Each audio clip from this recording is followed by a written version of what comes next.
So today we're going to talk about fish, this embedded language that's in PFC. All right.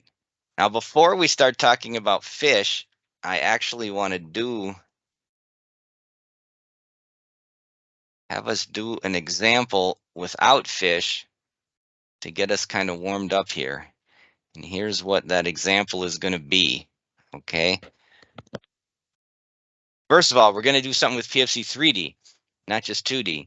And what I want to do is create a cantilever beam.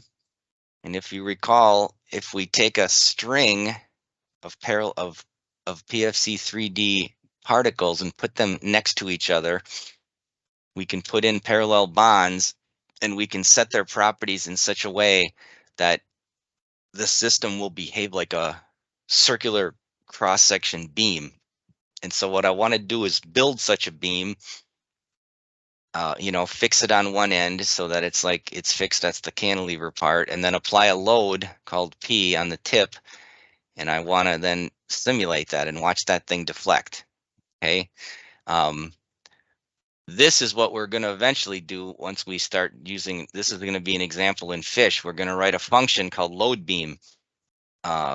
And we're going to actually just specify at the top level what are the different loads. So we're going to load it and get to equilibrium, and then load it to a different load and get to equilibrium.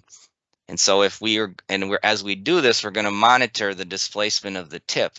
So if we were to plot the tip displacement versus step number, we're going to apply a certain load, P1, and it's going to overshoot, and then the damping will happen, and it'll come to some final configuration. We're going to load it to a higher load. It'll go up again and damp out and come to a final configuration.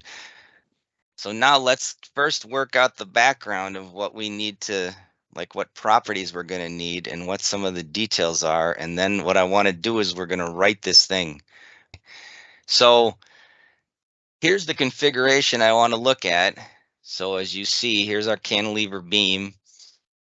Here on the tip, we're going to apply P. We're going to measure delta. It's a circular cross section. Here's my lengths and radiuses. Just assume it's wood. Okay, so then, and then that we're going to assume it's linear elastic isotropic, so it'll have an E and a nu. It's going to be infinitely strong. So we're not going to worry about anything about breakage. Okay, and for such a problem, if you use simple beam theory, you can compute the deflection at the tip, and this deflection is given by this equation here. And notice it has the moment of inertia about the z-axis, which is expressed in terms of the radius. And so for a value of 100 newtons, P equal 100 newtons, this is what the deflection should be at the tip, 6.79 millimeters, okay? So we want to create this thing, right? So let's take a look now a little bit, though. You need to understand a little bit more about parallel bonds. So let's start and look at this picture here. So what we're going to do is we want to take a collection of these spherical particles and put them right next to each other. And we're going to, and for this case, our L is 100 millimeters and our radius is 5 millimeters. So we're going to take, if you take 11 of these, then the center to center distance of the ends is going to be equal to our L that we want. Okay. Now, if we look at this here, notice I have this gray. This is supposed to represent the cement. This is supposed to represent the presence of the bond, okay? So that bond is going to have a height here, a radius. Because if you look at it from the side, in this picture on the upper left, the bond goes between two particles, and it has, notice it has a radius, 2r bar, which is the width of the cement.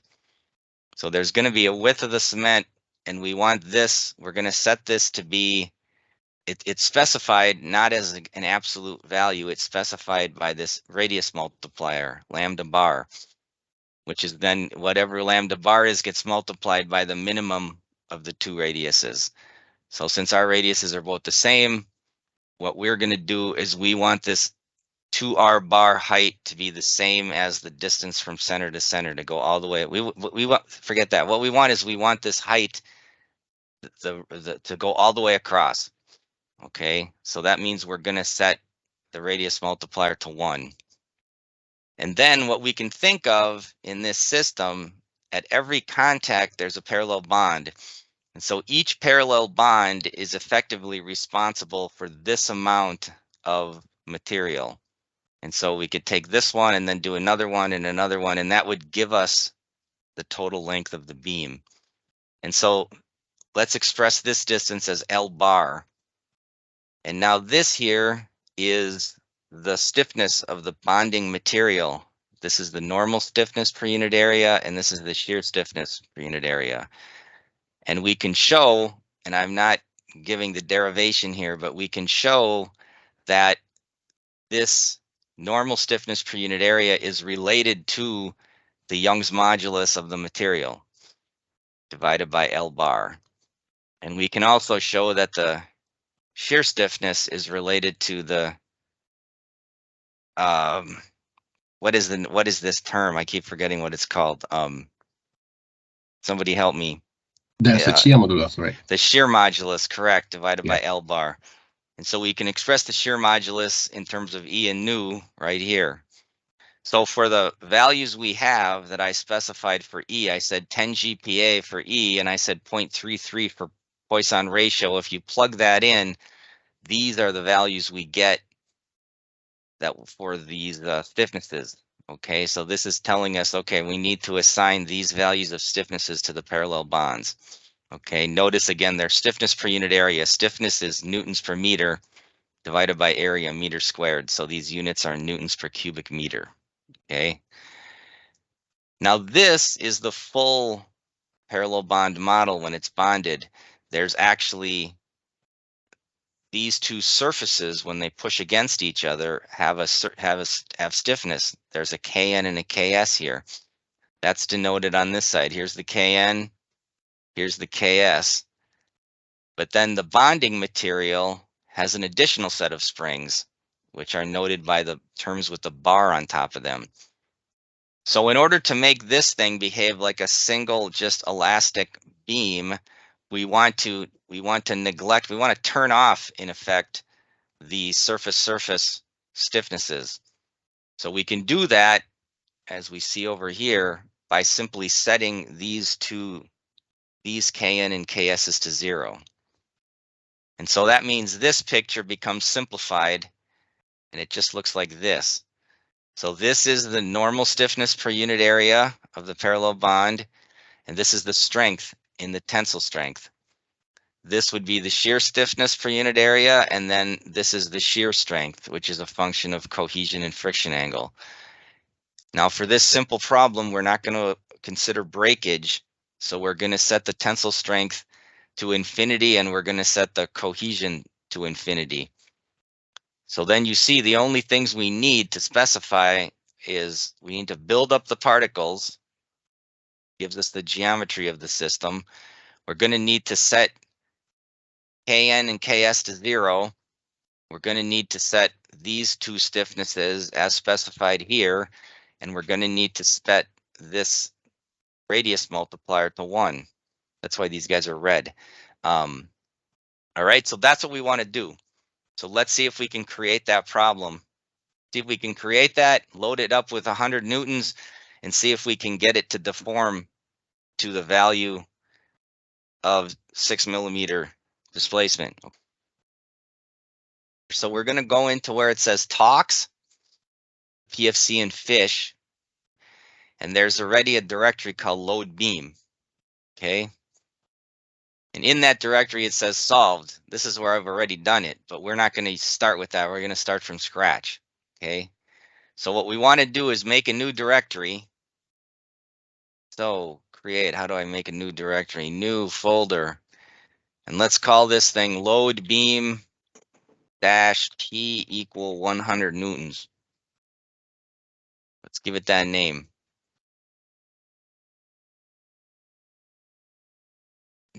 So let's go inside that directory.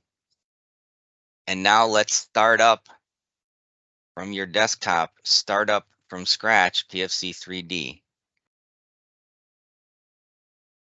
So I have an icon here that I can use. And when it comes up, you need to say new project. And then you need to go to that directory that we created.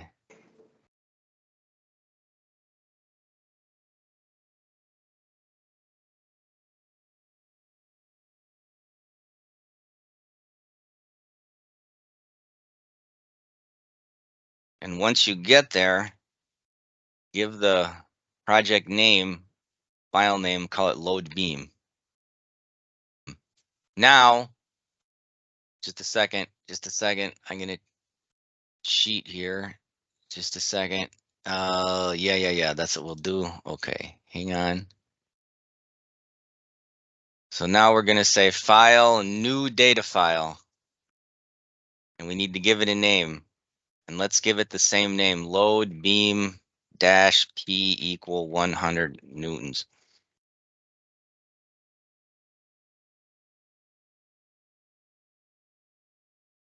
And let's call it dot P3DAT. P3 data file. P3D, PFC 3D data file. Let's see, there it is.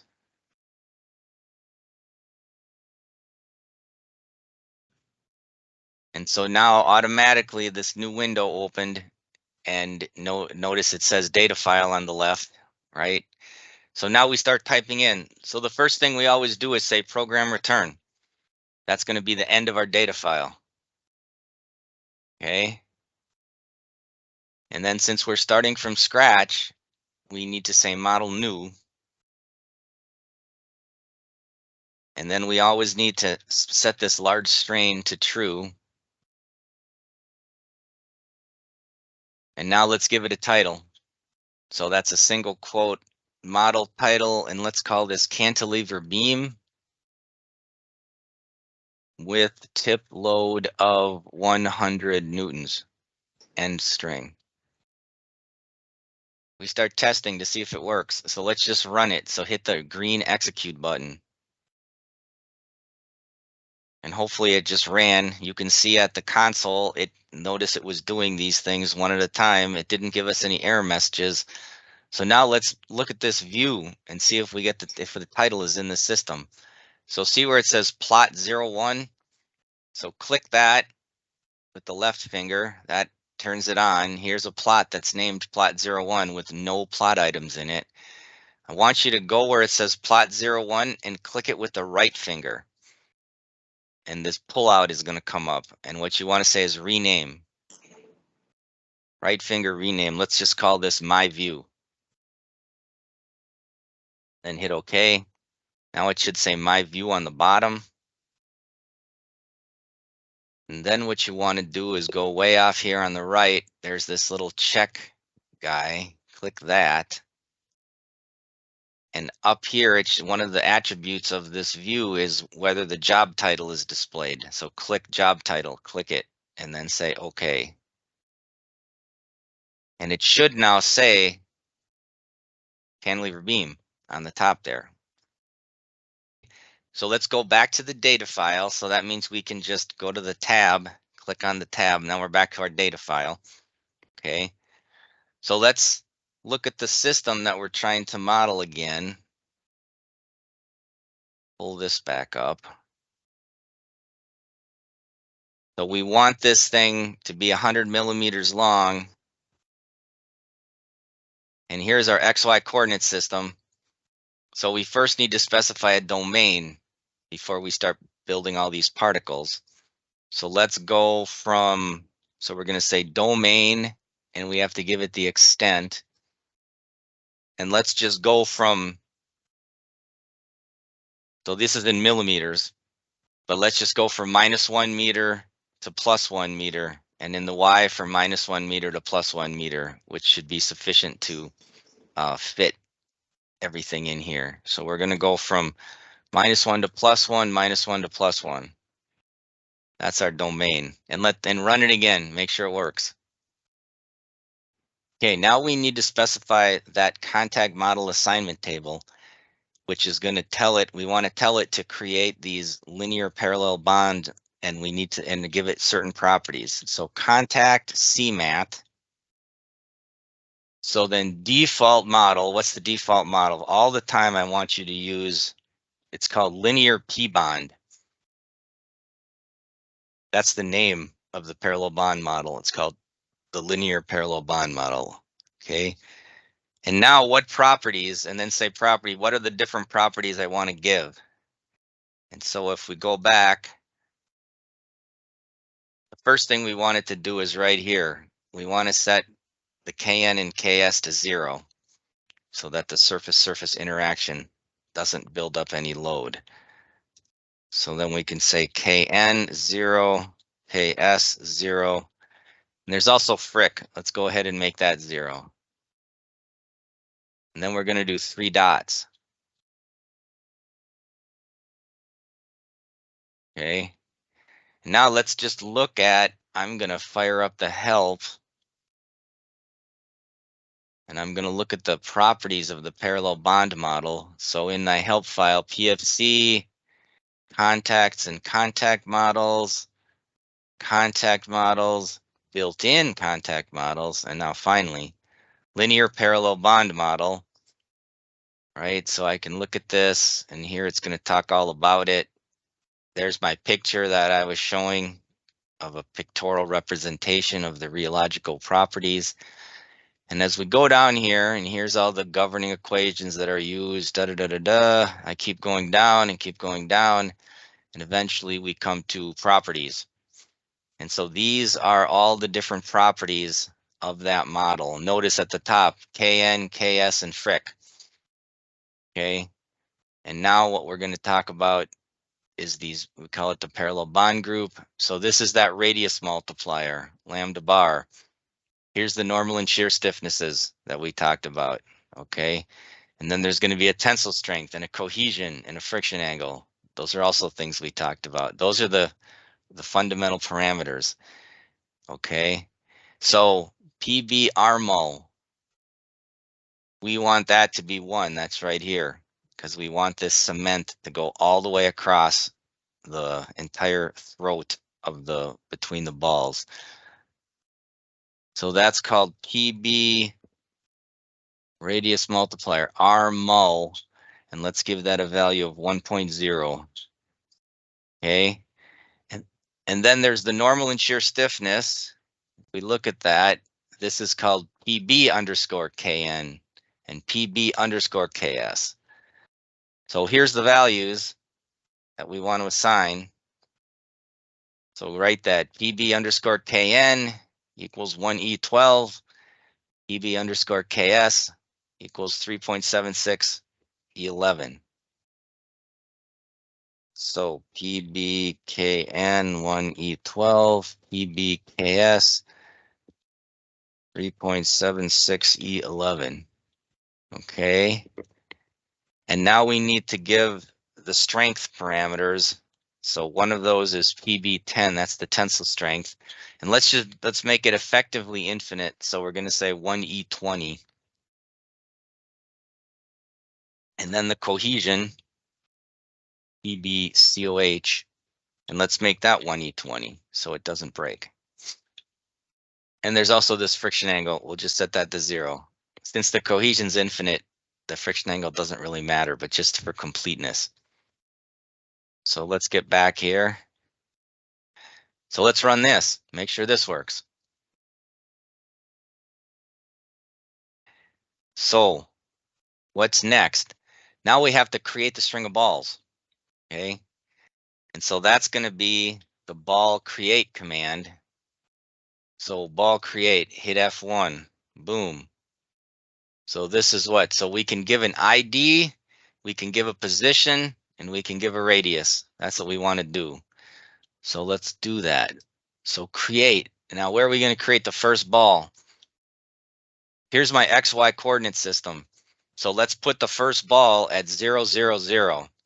And we'll have the Z coordinate will be 0 all the time. So the first ball is going to be at center of the first ball is going to be at 0, 0, 0. So ball create, and let's also give the ID of each ball. So we're going to number them 1, 2, 3, 4, 5 up to 11. So ID, so radius, and the radius is 5 millimeters. 5e minus 3. Position, and I'm going to give now 0, 0, 0. And that's the first ball. Let's make 2 of them and then check if this makes sense. So the next one, we'll give it an ID of 2. We'll give it the same radius. But this one is going to be moved over, so it's just touching. So this is going to be 10e minus 3. We're just moving it in the x direction. Now I'm going to line these things up. So I'm going to run this. It told me a ball with radius got created. That looks good. Let's go back to the view. And now let's add the ball plot item. You can just go to the right. You can hit this little tab on the right just for some of the plot items. They're right there. So I say ball. And let's add the axes plot item right there. Now I don't see anything, so I'm going to go down to here and say reset to model extent. So do that down here, view stats, reset to model extent. So now the camera gets it so that all the things in the model are zoomed in on. So now just use that roller button. You can zoom in and out. Okay. Now let's look at another thing here. Let's look at the axes system and let's see if it should be at the center of that ball on the left. So I go to the axis, select the axis plot item. There's a thing called fixed. Fixed keeps it on the bottom left corner of the screen. We want it to go at the true location. So I unclick fixed. Now it's sitting in there, and see those little red things? I can grab that. I can make it bigger and smaller. I'm going to make it bigger. And then in the axes thing, I want you to, this box here called fixed, make it so it's not checked. And then I'm also going to, we can draw these things transparently. I'm going to make them be transparent. So I'm going to select the ball plot item. And there's a box down here called transparency, and I want to check it. And then you'll be able to see through them a little bit. And you're going to see this. Let's go now and add some more of these things. It's just going to be a pattern here. You can also do copy and paste of a line. You can select it and say copy, and then you can go back and you can say paste. So what I'm going to do is copy and paste a bunch of these things. Let's just do a few to begin with. Here we go. So now I'm just going to edit this. ID 3, 4, 5, 6. They all have the same radius, but the positions keep getting incremented by 10 millimeters each time.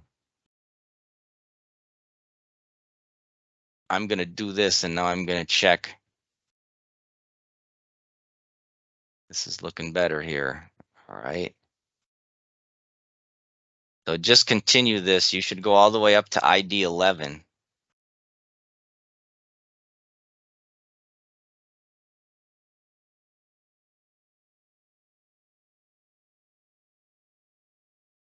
See if we were generating a box of particles, we would just use the generate command. So here's 50, 60.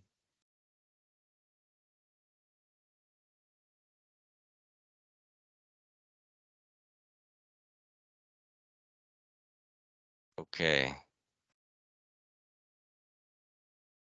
I also find it helpful to keep everything lined up so you can see the pattern. So I've got all these position things here lined up at the X, Y, and Z. So I'm going to check mine. And so again, okay, I got myself all lost, right? So I'm going to go down here I'm going to say reset the model extent. Now here's a nice thing. What I want to be doing, I want to look at the beam, see my coordinate system. I want to be looking straight down the z-axis when I look at this. So I can do that with this guy here. Use this guy here. I can orient the camera position. So I want to say face in the minus z direction. Boom. And now that's laying, can you see? That's now setting this up. I'm looking down the minus z direction. This is the way that I've positioned my system. It's important. You always have to have yellow for the balls. So select the ball plot item and go into color options right here. And then click on where this color marker, and you'll get a palette, and maybe the second row, fourth column is yellow. And now it should look like that. Go back to that data file. Okay. So now we have to assign a density to the balls, and we also have to assign a damping. So now we're going to say ball attribute density, and let's just do, it's not, well, yeah, it's going to need to get, let's do 1,000 per kilograms per cubic meter. And then let's say damping factor 0.7. That's what you're usually going to almost always use. Okay. So run that and make sure that goes through. Okay. Now, what we want to do here is what I'm going to do next is I'm going to force PFC to create contacts. And then I'm going to look at those contacts and see if they're all in the right places. So to do that, I say model clean.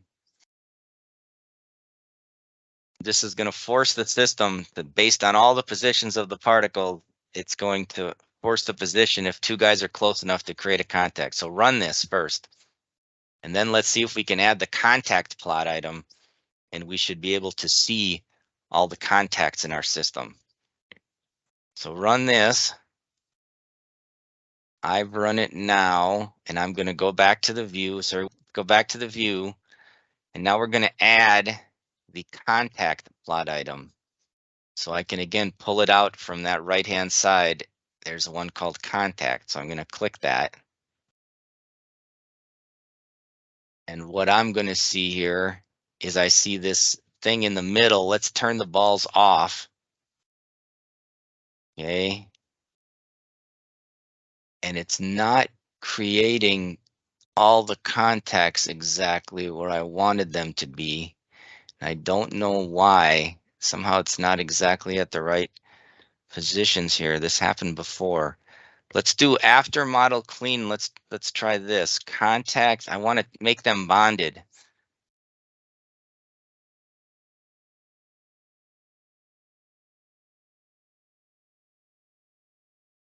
Just a second. I'll tell you what I'm doing in a minute. I want to look at this.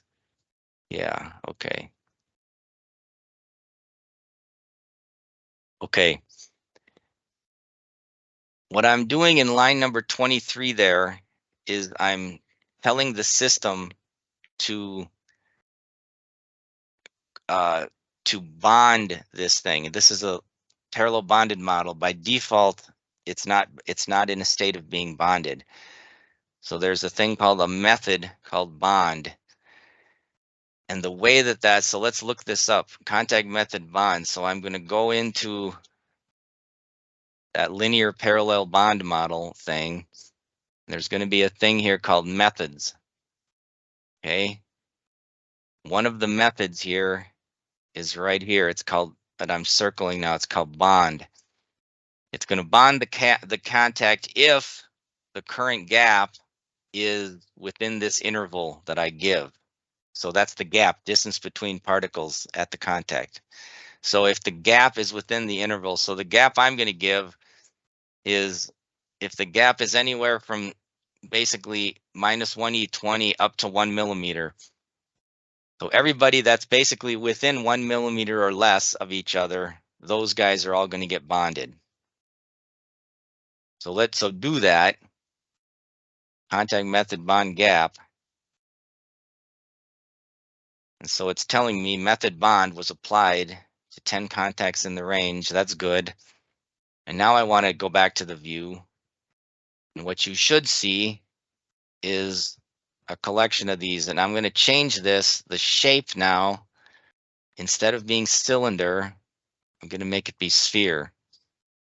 And you should see little dots.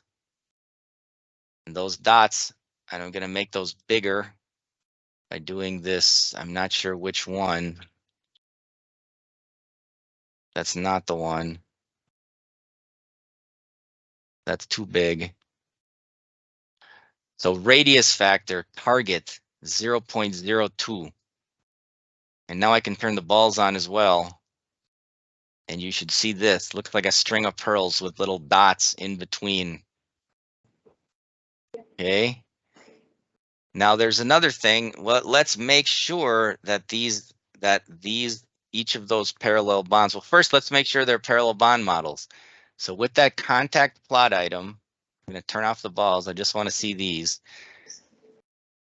So let's look if we have the linear parallel bond model in there. So for the contact plot item, that's what I'm selected. I go down here and I'm going to say, what am I going to say? I'm going to say color by text value model name. And you should see, oh, it's the linear parallel bond active. And there's 10 of them. There's 11 particles. There should be 10 bonds. You're going to say shape sphere, color by text value model name. Okay. Now you can also, let's just look at contact type, color by contact type. And so now it's telling us, oh, these are ball contacts. Remember, if there's a wall, maybe they might be ball facet contacts, but these are all just ball contacts and they're all active, which is exactly what we want. All right.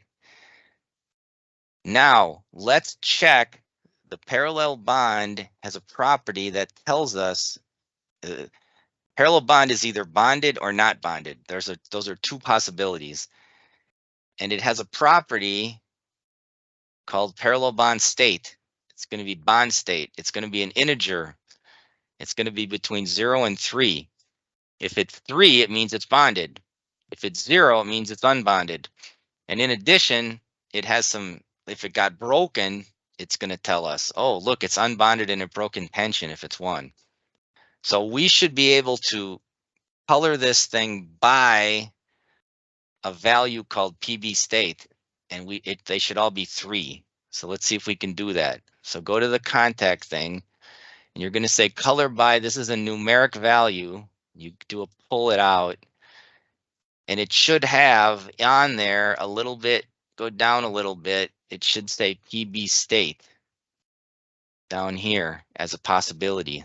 So because all of the properties of the parallel bond is going to be in that list. So let's look at color by PB state. And what I'm seeing here is it says contact PB state, there's 10 contacts and the value is 3. And if I go back up here, the value of 3 means it's bonded. That's what we want. By default, it says color option. It says scaled or named. And in our case, it's just an integer. So let's just click named. So now it's just going to say 3 instead of that 3e to the 1. It's okay. So scaled or named, we're going to do named. And I'm just going to put a comment here. I'm going to say activate the bonds. That's what that's doing by that method called bond. Okay. Now we have to fully fix. We have to take the ball on the left end because it's the end of the cantilever, and we want to set its velocities and spins to be 0, and we want to fully fix those 6 degrees of freedom. So the first thing is we're going to say ball fixed. We're going to fix what? We're going to fix velocity and spin, all 6 degrees of freedom. And now remember, if we just give that command, it's going to do it to everybody in the system. But we only want to do it to the ball on the end. And that was the one that has ID 11. Sorry, but we want to do it to ID 1, to the ball on the left end, which is ID 1. And I'm going to say fully fixed left end. Let's just run that. And so far, so good. It says fixie conditions changed in one ball. If I want to see what that is, ball list. Not sure how to get this. Ball list attribute. That's not it.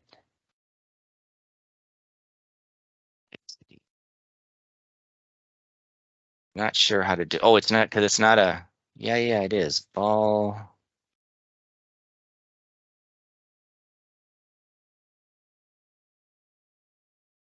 Ah, there we go.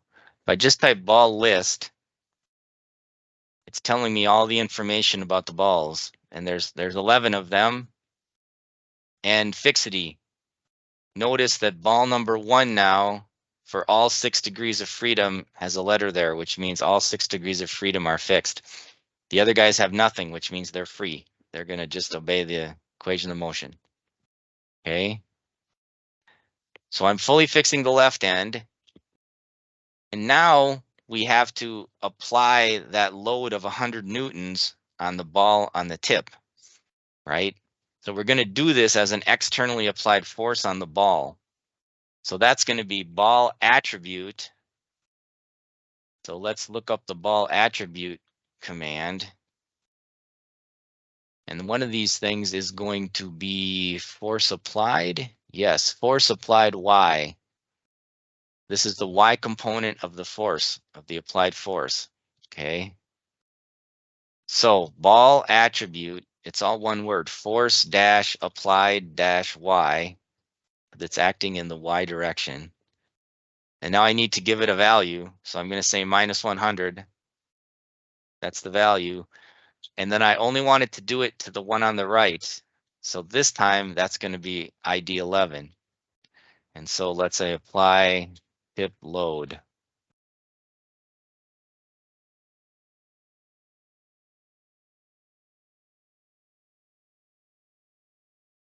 Let's run that, make sure that works.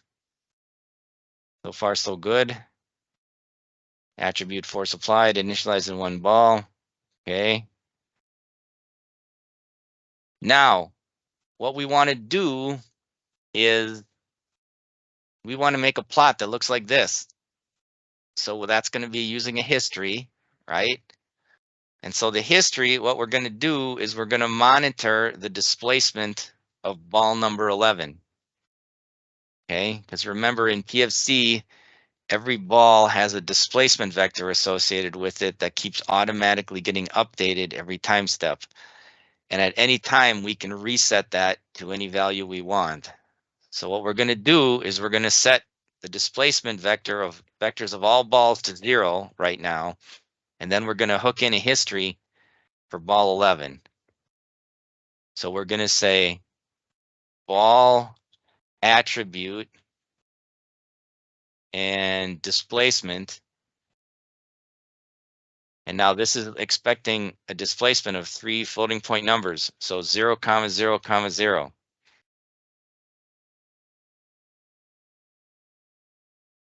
And we don't give a range. Reset all ball displacements to 0.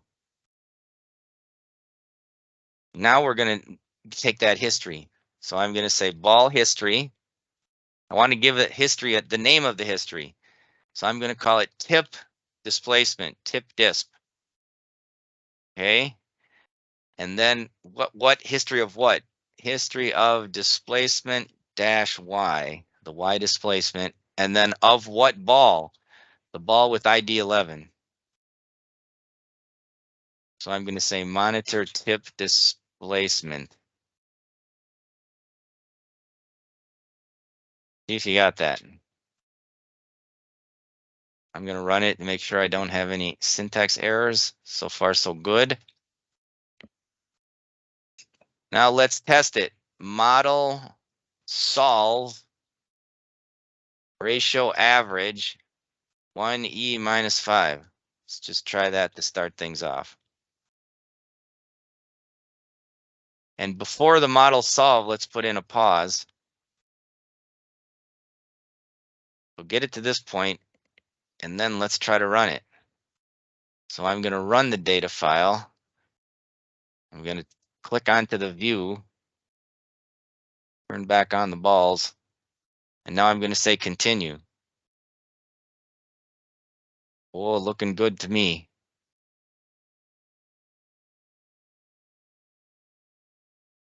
I'm also going to add the cycle count to the top left corner of this window. So I'm going to say legend step. Now it's going to tell me. Now let's add that history. Well, before we do that, let's just look at let's look at that displacement field, for example. So I'm going to make a new ball plot item down here. I'm going to turn off the previous balls. Now in this plot item, I want to say shape arrow. And then I want to say color by vector quantity and choose displacement. And what you should see is this. You should see colors of these arrows like this. And so this plot item and now should say ball arrow displacement. And then I want to click scale by magnitude. And then what you should see is the arrows getting bigger and bigger and bigger to correspond to the bigger displacement. Now let's add that history and see what we got there. So let's go to the plus up here. And now we have to find that history chart. And it's on the left-hand column, halfway down, history chart. So select that. And now in that plot item, we want to click on this tip displacement. Okay. And it's going to be, versus step by default. So let's look at that number. So this history, let's turn off these other things. History. So first of all, what number approximately? We're approximately like 6.8 e to the negative 3, 6.8 millimeters. What we were trying to get is 6.79 millimeters. So, and we'll look at the real number in a minute, but it's looking like this may have made some sense here. Let's go and change the y-axis.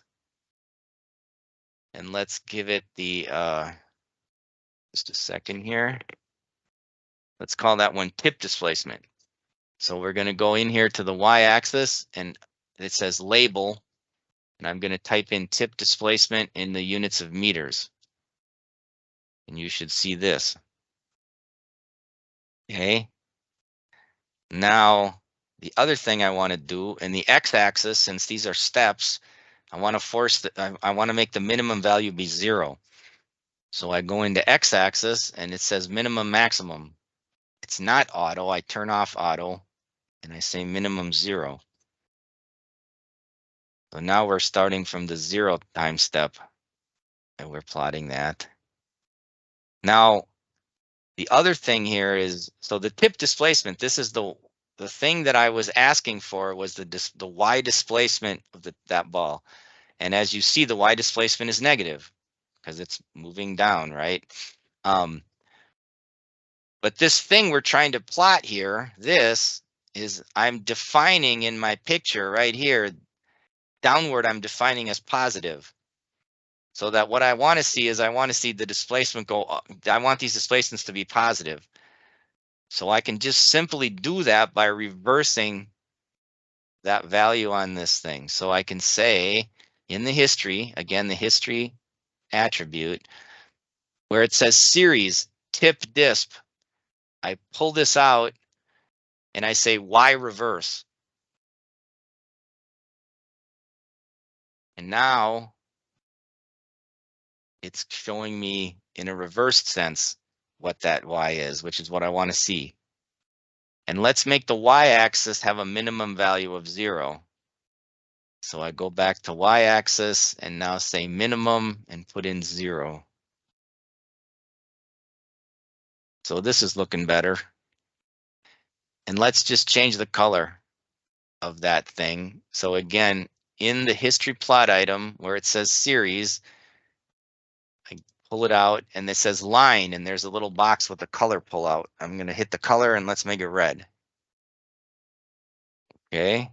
Now let's actually see what that actual value of that displacement of this ball is. So one way I can do it is I can click on the arrow with the question mark, and it's not letting me select anything because right now the balls are transparent. So I need to go to the ball plot item, get rid of transparency. Okay. Now go to the arrow with the question mark, and I should be able to click on that ball, and it says, oh, it's ball number 11. And one of the fields here is X, Y, Z, minus 0.0067. That is a good sign. That's one way to get it. But another way, it's easier here, is I'm going to say ball list and the command attribute displacement. And now you're going to see the displacement of all the balls, and ball number 11, the Y displacement. So what are we getting? We're getting 6.78 millimeters. So let me just write this down for a minute. 6.776073 E minus 3. But let's look, are we actually at equilibrium yet? So I'm going to turn off the history. You can kind of say we're kind of at equilibrium. You can see that this is flattened out, right? The displacement, it should eventually just be a constant value and not change anymore. But the thing that we still aren't, the displacements in the whole system, the velocities are not all 0. Let's confirm that. So here in the ball arrow displacement for this plot item, this says shape arrow, it says vector quantity displacement. Let's change that so it says vector quantity velocity. And now what we're seeing is the velocities, and look at these, they're still like e to the minus 3. Okay, they're still kind of fast. So if I'm going to just cycle more, 10,000. And now you're going to see the velocities kind of flopping up and down. You can see it's going up, it's going down. It's e to the minus 6 now. It's going up, it's going down. The thing is still vibrating. All right, as I continue to cycle, but the velocities are getting a lot smaller now. And they're e to the minus 9. That's much better. Now if I list the displacements, now it's 6.7755. It's a little bit less. You get the idea, I think. Let's go and run this. Let's change the data file one way. After the model solve, let's go E minus 10, the ratio average. So it really goes a long way because I want to get this, because I want to compare very closely what that tip displacement is. And then just issue the command, one more command, ball list attribute displacement, and then just say range ID 11. So we're just going to list the displacement after it's all done running of the tip ball. And I'm going to put in here beam theory, colon, and the beam theory solution is 6.79 E minus 3 meters, 6.79 millimeters. That's the beam theory solution up to 3 significant figures. So I'm going to run this now. Need to say continue. I'm also going to show the history.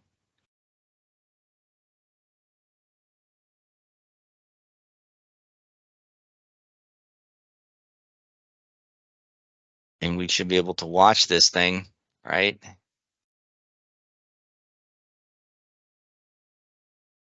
And it's telling me, since we're cycling with the solve command, it's telling me what the current ratio average is. over here, and it's telling me what the target limit is, which was 1e minus 10. So it needs to keep cycling here until we get this very, very close height convergence tolerance. At this point, the velocities e to the minus 7, e to the minus 8, they're very, very small. And so there we go. So on my screen, it's done. And now I printed out the displacement of ball 11. So the X, so you can see it, what is it, minus 6.78. And we're going for 6.79. So we've essentially confirmed that we're able to build a parallel bonded material and assign it properties such that it behaves like a circular cross-section elastic beam. Pretty cool. Here's the question for you. Notice the ball displacement. So the Z displacement is 0, which makes sense because the load is not being applied in that. But it has a negative X displacement of 0.27 millimeters for the tip ball. Why is that? So this is a large strain solution here. This thing is actually bending downward. When you bend this downward, this ball, because you're bending it downward, moves a little bit to the left. That's what's happening here. This is actually a true proper large strain solution. That's why it's not exactly satisfying the beam theory solution. The beam theory solution actually doesn't account for the fact that when you bend this thing, it moves to the left. Okay. So that's what's going on. That's why that's doing that. Okay. So let's just do one last thing. At the end of this, we're going to save the file. So we're going to say model save, and let's call it load equals 100N.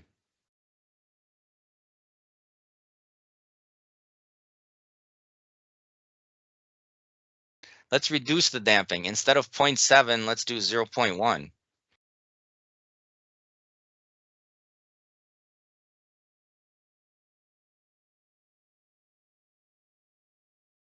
Wow, look at that thing go. You can, I can actually watch that thing. You can see it bouncing up and down. And you can see it is damping, but it's damping pretty slowly. Right, so obviously that would take a lot more time steps. You should still get to the same solution in the end, because in the end, when the whole thing is in static equilibrium, you know, everything is balanced and the damping doesn't play any role anymore. So there we go. I'm going to pull it back to 0.7, run it, continue. One other thing is if you hit the key F3, if you hit F3, it will pull up. It'll keep cycling through the previous commands, F3. So it's just a quick way. And then if you use the up and down arrow key, you can do the same thing to cycle through the previous commands that you typed in. So now I do continue and it's going to go. Okay.